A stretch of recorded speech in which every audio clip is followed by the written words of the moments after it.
Très chère confrérie du tofu, les combats les plus importants sont ceux que l'on gagne contre soi-même.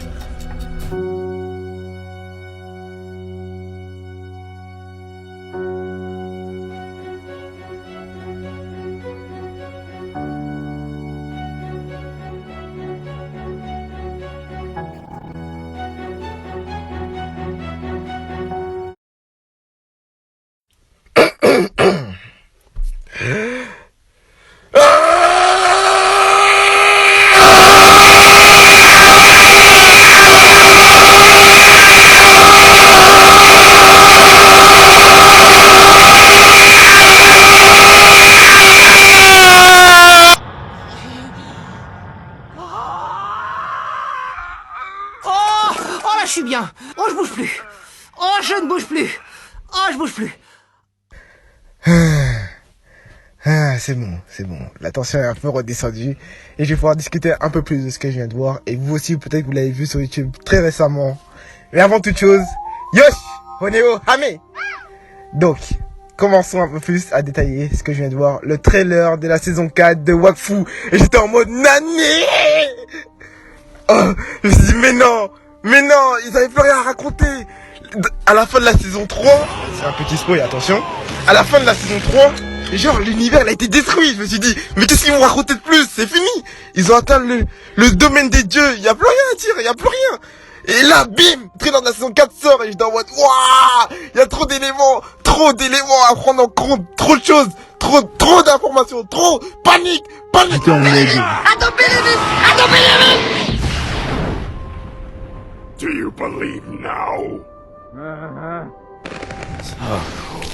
Donc je vous propose de faire un peu une analyse de ce qu'on vient de voir dans ce trailer. Beaucoup d'éléments sont à prendre en compte. On peut même commencer un peu à théoriser dessus, mais voilà, il y a trop de choses qui nous sont sautées aux yeux. Commençons par cette fameuse cérémonie de couronnement qu'on voit tout au début, qui semble se passer dans un royaume assez similaire à celui de Sadda, mais je pense pas que ça doit être le royaume de Sadida. On peut voir différents portails également, et de ces portails, on voit des héliotropes en sortir.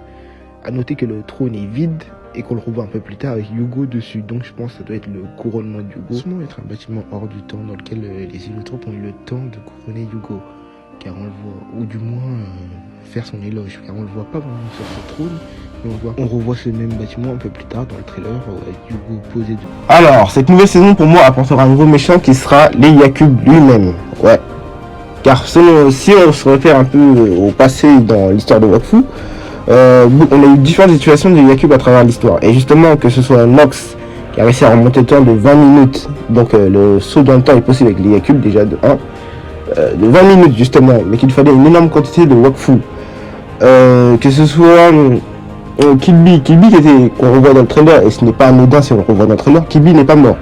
Il a été enfermé dans une dimension blanche, une dimension à part, et qu'il faut les Yakup pour atteindre justement cette dimension. Il faut également les Yakup pour atteindre le peuple Héliatrope. Et ça, c'est Yugo qui est censé l'utiliser justement.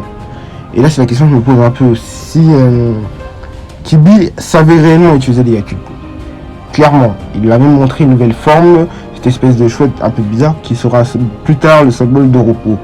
Il a même réussi à fusionner avec les Yakup. Donc, la fusion entre cet artefact et un organisme est possible. Clairement possible.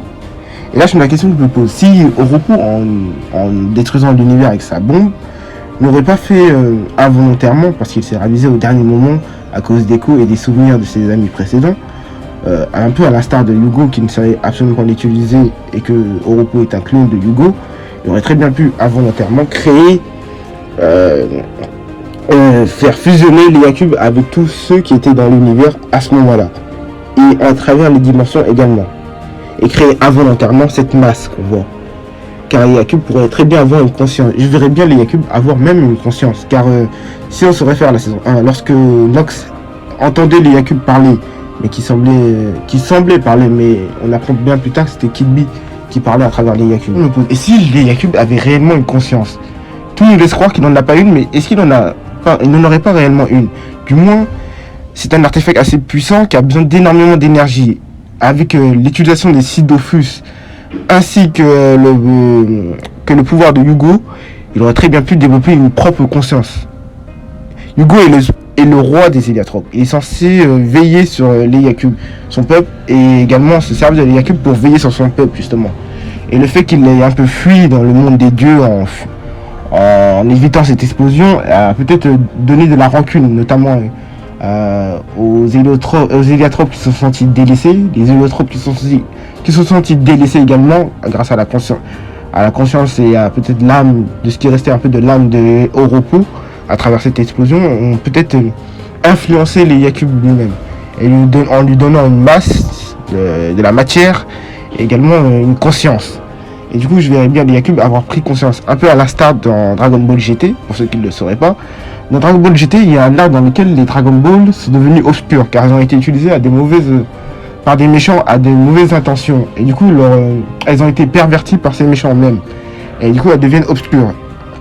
Et justement, elles se retournent contre Goku et ses amis. Et ils sont obligés de les affronter. Donc, je verrais bien les Yakub, suite aux différentes situations qu'il y a eu à Hugo, justement, et Hugo a peut-être délaissé son peuple en partant le royaume des dieux, justement. Et ça a donné un peu conscience grâce à la masse et à tout un univers emprisonné, tout un univers, soit beaucoup d'énergie en plus des Dofus, donner une certaine masse, une certaine vie à les Yakub lui-même.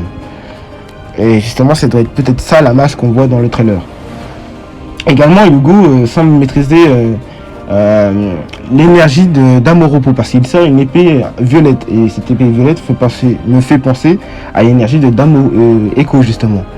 Et chose très intéressante, est-ce qu'il n'aurait pas remonté tous le temps, car à la fin de la saison 3, justement, encore, ils atteignent le monde des dieux, et justement, ils auraient très bien pu avoir de nouveaux Dofus, créer de nouveaux Dofus, ou encore se servir d'un modèle de Dofus ou d'un modèle des Yakub, afin de le maîtriser pleinement et justement remonter le temps ou créer une dimension dans laquelle ils pourraient remonter le temps et tout le monde serait dans le monde des dieux. Ils auraient très bien pu se servir d'un modèle de Dofus ou peut-être de remonter le temps. Beaucoup de dieux sont présents et certains peuvent même remonter le temps. Je pense également au dieu des Zélor qui est basé sur le temps, justement, et il verrait bien ça arriver. Et sachant que Yugo grâce à ses portails, peut créer différents portails, donc s'il avait un semblant s'il pouvait créer un portail pour atteindre un royaume dans lequel il y a un Yakub, un nouveau Yakub, ou créer un nouvel Yakub, il pourrait très bien. Et justement, je devrais bien le faire. Il semblerait même qu'il ait créé une dimension à part dans laquelle les héliotropes puissent vivre sans se soucier de leur capacité de vie qui est très limitée, vu qu'ils ne sont que des émanations de Yugo, justement. Et il a eu le temps, voilà, de créer une dimension à part dans laquelle ils pourraient vivre heureux et sans réellement trop se prendre la tête sur leur énergie spirituelle, un peu, j'ai envie de dire. Également, je me suis pas trop attardé sur les autres personnages, que ce soit Tristopin, qui a l'air d'être à part encore, qui a l'air de vouloir combattre cette chose un peu seul, j'ai envie de dire. Mais voilà, plein de choses encore restent à découvrir et à savoir. Également, si Adamaï restera un vilain, un semi-vilain, parce qu'il a été un semi-vilain, et sa forme m'empêche de le voir encore comme un gentil, mais c'est un gentil. Et on n'a pas vu également Gultar durant tout ce trailer, chose intéressante. Certains demi-dieux ne sont pas présents également, durant ce trailer également aussi. Et voilà, plein de questions sont encore en suspens. On verra bien ce qui en adviendra pour la suite.